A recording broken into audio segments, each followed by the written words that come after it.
Okay, welcome to Taking the Biz. Today we're going to try and do a 5-in-5 ratio special. This means that in just 5 minutes we're going to try and revise 5 different ratio topics. In fact, bigger than that.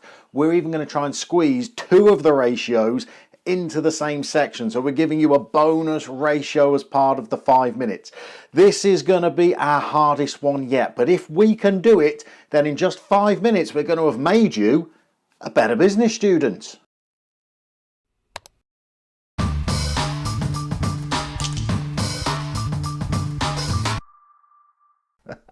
Okay, 5 minutes goes on the clock. Our starting place is the ROCE, or the return on the capital employed. It is a profitability ratio.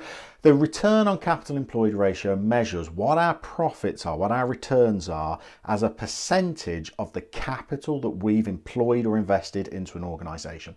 So imagine a firm wants to grow or expand. It's got a project that it wants to invest in, and it raises £1 million, and it spends that £1 million on this scheme, on this investment that the business is looking to try and utilise.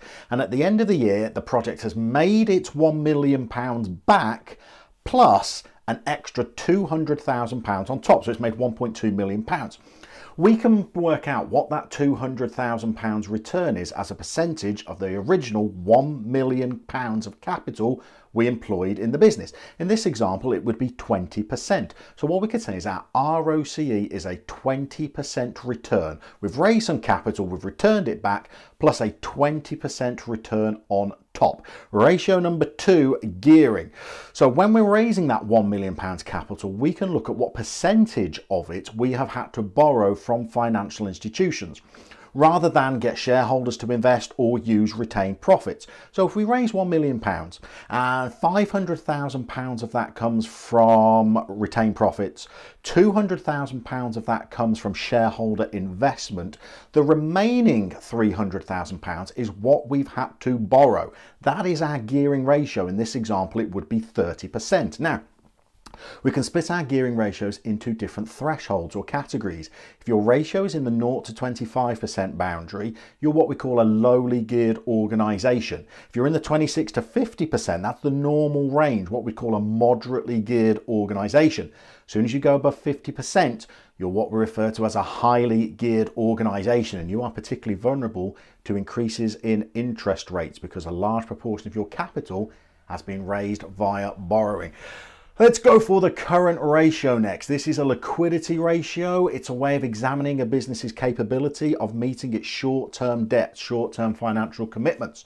So businesses will have some short-term liabilities, some short-term debts, namely their overdraft and their payables, money they still owe to their suppliers. And the current ratio basically looks at how much the business has in those current liabilities compared to what it has in current assets. So that is obviously going to be cash, it's going to be trade receivables, and it's also going to be inventory or stock. So it's a way of balancing one against the other. It's not expressed as a percentage, it's expressed as a true ratio, so as a number expressed to 1, and it expresses what our current assets are, stock, cash, and trade receivables, compared to what our current liabilities are, our overdraft and our trade payables to our customers. Let's try and squeeze 2 into a minute. Let's do payable days and receivable days. These 2 bad boys are financial efficiency ratios. They examine how effectively our management team is managing the business's payments and incomes into the organisations. The receivable days tells us how long on average managers are taking to chase up payments from their own customers. And we can compare the receivable days, which is measured in days, believe it or not, we can compare it to the trade credit periods the managers have offered customers. So if a trade credit period that managers have offered is typically 60 days, but on average customers are taking longer to pay us than that, then it means that we have got a poorly managed cash flow.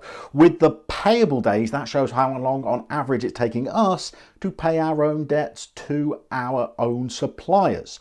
So if we are given 60 days trade credit and we are paying on average taking 70 days to pay up, again, it indicates that we have got poorly managed flows of cash into and out of the organisation.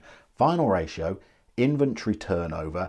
This one measures how many times a business can turn over its entire inventory of stock in a time period, typically a year.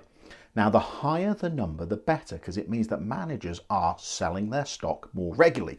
Got to be careful with this, because what makes a good ratio really does depend on what industry the firm is in. If you're selling fast food, you might sell your entire inventory of stock several times each week. If you're selling used cars, your inventory of stock might turn over far more slowly.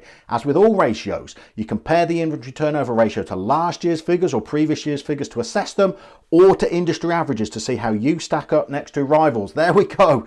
Running out of time, but that was 6 ratios in 5 minutes. Good luck with your revision.